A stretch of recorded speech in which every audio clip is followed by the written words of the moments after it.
Good evening and welcome to Poland Daily. I'm Nicholas Richardson and this is the news. We won despite the fight, on the principle, one against everything. We won despite the extremely rough campaign during which the rules were often broken. These are the words of the leader of the Law and Justice Party, Jarosław Kaczyński, after the second round of the Polish presidential elections was won by Andrzej Duda. Kaczyński emphasised that Duda's re-election is a huge success of the president himself, as well as of the Law and Justice Party. I'm very happy about this victory. During the campaign, there was a huge media front inspired from the outside, as well as the front breaking the law. It comprised widespread distraction of banners with the image of Andrzej Duda, and the response of our respective services to that was very weak. United States President Donald Trump congratulated Andrzej Duda for his victory in the Polish presidential elections on Twitter. Trump also expressed his hope for a continuation of the strategic cooperation between Poland and the United States.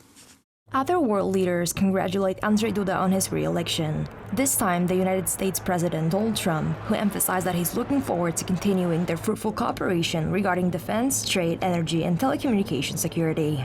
The US President congratulated Andrzej Duda the moment of the announcement of the final results by the National Election Commission. Congratulations to my friend President Andrzej Duda of Poland on his historic re-election. Looking forward to continuing our important work together across many issues, including defense, trade, energy, and telecommunication security. The Polish President and the United States President enjoy very close relations. On June 24th, just before the first round of the Polish presidential elections, Andrzej Duda, together with his wife, visited the United States at the invitation of President Trump. Duda was the first president to visit the White House since the outbreak of the coronavirus pandemic. During the meeting, both presidents touched on the subjects of defense, energy, and health safety, as well as the relocation of American soldiers from Germany to Poland, the construction of a nuclear power plant in Poland, and the work on a coronavirus vaccine. After the visit, Andrzej Duda gave assurances that Poland will be one of the first countries in the world to have access to the COVID-19 vaccine. During a joint press conference held in the Rose Garden, Trump emphasized the fact that Polish-US relations are at their best in history.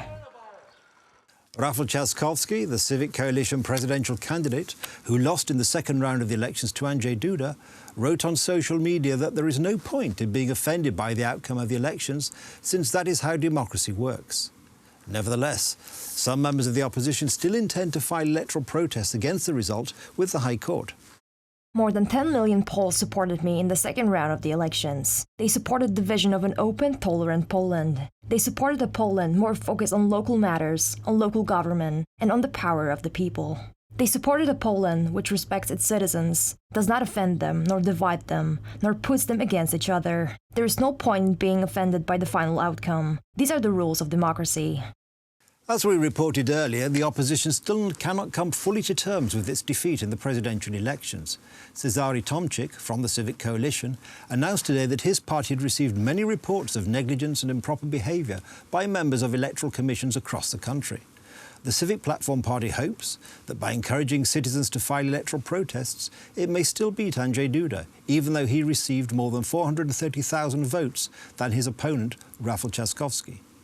Z całej Polski płyną do nas sygnały o tym, że... We have received reports from all over Poland that people were sent away from the electoral commissions without the chance to vote, that in many places there were no proper stamps on the ballots. In many cases, people were unable to register to vote outside their hometowns. This happened especially often in the south, in Zakopane, Białka, and many other places. We also received reports of malpractice and negligence in the north.